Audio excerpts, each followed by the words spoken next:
Alhamdulillah wa salatu wa salam ala nabiyyina Muhammad wa ala alihi wa sahbihi wa sallam.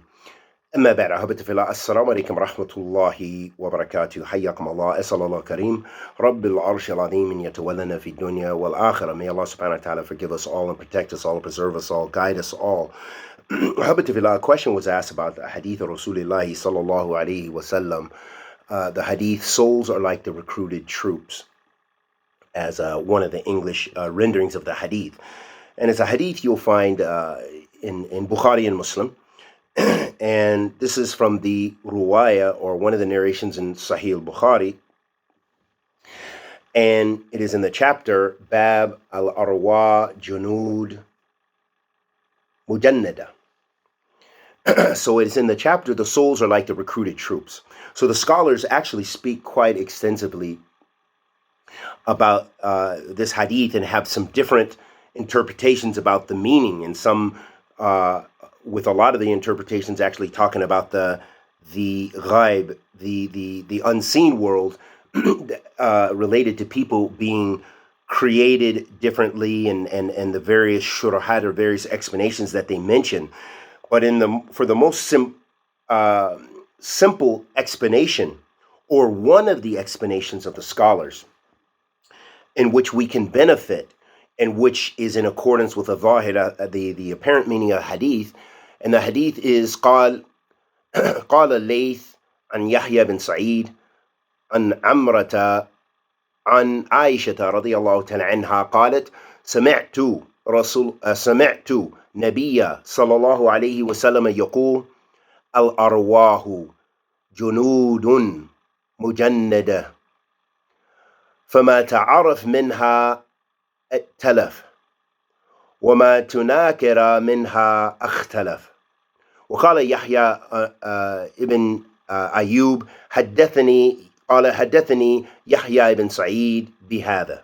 So in this hadith, and this is the narration of Bukhari, and he entitled it, the chapter, Souls Are Like the Recruited Troops. He mentioned that Aisha narrated this hadith.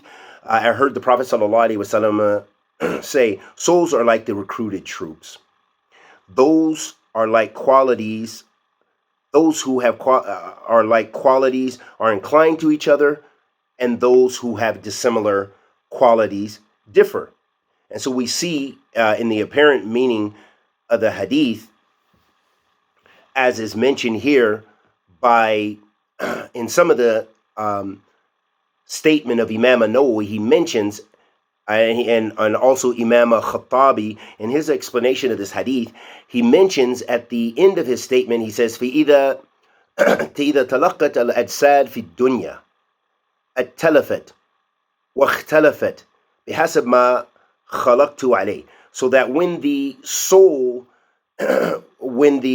meets the body in the dunya, meaning someone is given birth, they come to, the ruh is blown into them in the dunya, that they have certain qualities or characteristics, and they differ in accordance with how Allah subhanahu wa ta'ala created them as a person, whether they're happy, they're sa'id, whether they have certain personalities or what have you. And the scholars, they mention quite extensive kalam, like Imam An-Nawawi and Imam Ibn Hajar Al-Asqalani in his explanation of Bukhari with regards to this. And at the end of Imam Khattabi's statement, he says, فَيُمِيلُ الْأَخْيَارِ إِلَى أَخْيَارِ وَأَشْرَارِ إِلَى أَشْرَارِ وَاللَّهُ أَعْلَمُ. So he mentions that the one interpretation that a lot of people explain from the Zahir, and that's why it was a good question to actually go into what do the scholars say, because a lot of times it's easy for us to fall into our own interpretation without having studied these, what our Salaf, what our classical scholars have mentioned. So he mentions, Imam Al-Khattabi, he mentions about this. He says that the people, after, Allah subhanahu wa ta'ala has created them with their certain traits and characteristics, and the body and the soul, they come together.